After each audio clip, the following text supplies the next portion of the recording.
play to the Indiana Fever, though. Fair play. Fair play. Like, fair play to all you guys for coming into the stream as well. Do you reckon we could hit 200 likes by the end of this game? Do you reckon we could hit 200 likes?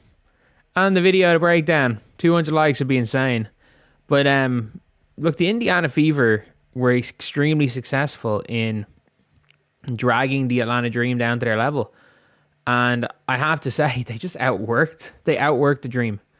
This was a ballsy performance where I don't think the Fever were particularly good. But I think they really, really, really shut down the Dream and made nothing comfortable for them. 19 combined points for Ryan Howard and Alicia Gray.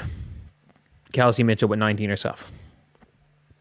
Aaliyah with 15.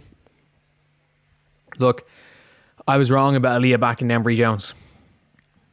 I was wrong. But like this game was, if I'm not mistaken, I think this game was 47-50. Am I right in saying this game was 47-50? But like it was really close. Like this was a close game for a while. Like the Fever had a bit of a lead. The Dream pulled it back. 47-37, no it wasn't. 49-39, was it 40-37? Yeah, it was 40-37 halfway through the third. It was a game. And it was looking like a game that the Atlanta Dream were going to just blow out.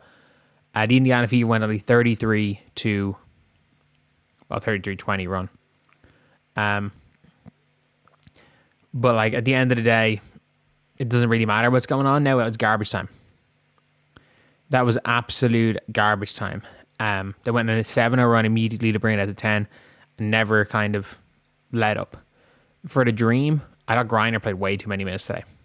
I know she's on the floor at the end now. I thought she played way too many minutes. Bree Jones, I didn't think played enough, despite the fact she was on 3 fouls. I don't care if it's plus minus. I thought Bree Jones should have played more. I thought Aaliyah really outplayed Bree Jones. Shout out Bree Turner. I thought KK came in, hit the shot to essentially ice the game. Like it looks like they were going to win fourth quarter. They managed to have a 15-point lead, and that's the thing where it's like it's a 10-point game, and it's 54-44, and the Indiana Fever go and make a layup, then get a steal on the inbounds, get the ball to Lexi Hull, who ends the quarter on a 3, and suddenly it's a 15-point game. It went from, okay, the Fever are in the lead. They have control of this game. They're in the lead. And then all of a sudden, they have the game blown out to 15. And then they go into the fourth quarter and you're thinking, okay, they can't choke this lead. And KK Timpson gets an and one. KK Timpson gets an and one in her first possession as KK Timpson goes and has 7 points in this game. Another key contributor was Aerial Powers. Aerial Powers, a key contributor in that game. I thought it's funny. If you watch the game, you will see how big Aerial Powers was in key moments. But she's minus in the plus minus. Purely because like plus minus is such a flawed stat. And KK gets her 9th point of the game. Plus minus is such a flawed stat that like it looks like Aerial Powers is a bad game. Aerial Powers was, if you did not look at the box score, you would be saying she was one of the best players for the Fever. For the Atlanta Dream, they all stunk. And you give a lot of credit where credit's due to the Indiana Fever's defense. You give a lot of credit where credit's due, in my opinion, to the likes of Alexi. I thought Kelsey Mitchell played a good disciplined game on defense. I thought Bree Turner was exceptional on defense today. Aaliyah was Aaliyah. And heck, even Natasha Howard came in and played. Trust me, I am the biggest jinx ever. I'd already just conceded that they'd lost this game. I conceded it was over. And the Indiana Fever come out with a blowout win in game 2 to set up a game 3. Not something that I ever thought was going to happen. The Gamebridge fans, I said it as well before the game where I'm like, The fact that it was essentially free to get in, it was like $8, means you're going to be getting, means because anyone can go, the people that are going want to be there. And like as a Leeds United fan, you know, someone said first playoff win in 9 years. It's been longer than 9 years. They got beaten in a best of one first round in 2016. So it's been 10 years, I'd say, since they won a playoff game. Because the last playoff game they won was to get to the finals. Was in one of the games to get to the finals in 2015. But when, like, as a Leeds fan, the cheaper the tickets are, the more like really good fans go because they aren't being priced out. And again, you got to give credit where credit's due to the Indiana Fever fans. You got to give credit where credit's due to the Indiana Fever's defense.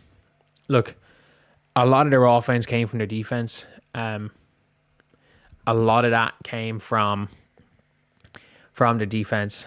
It was an ugly game. It was a grinded out game. And the Fever are pretty good at winning those games.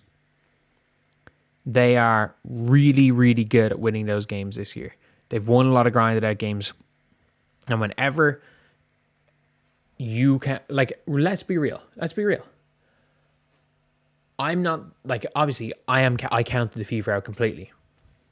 I counted the Fever out. Whenever, like, it seems like whenever the general population counts the Indiana Fever out, they just come back. And look, do I think it's more beneficial? Do I think they're going to win game 3? No. Do I think it's more beneficial that they tanked rather than losing the first round of the playoffs? Yeah. Do I think it's going to be, do I think they jumped the gun, ruling Caitlin Clark out? Because there's no way they couldn't have gotten Caitlin Clark healthy to play in round 2. But at the same time, I don't know how important it would be to have Caitlin Clark playing against the Aces.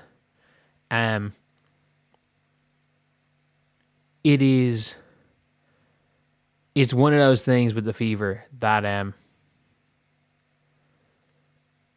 they made wrong. It seems like they made some wrong decisions, but you can never question, never ever question the effort of these players. And look, like, you can say what you want about the team, you can say what you want about their tactics. Is their game watching paint dry? Yes.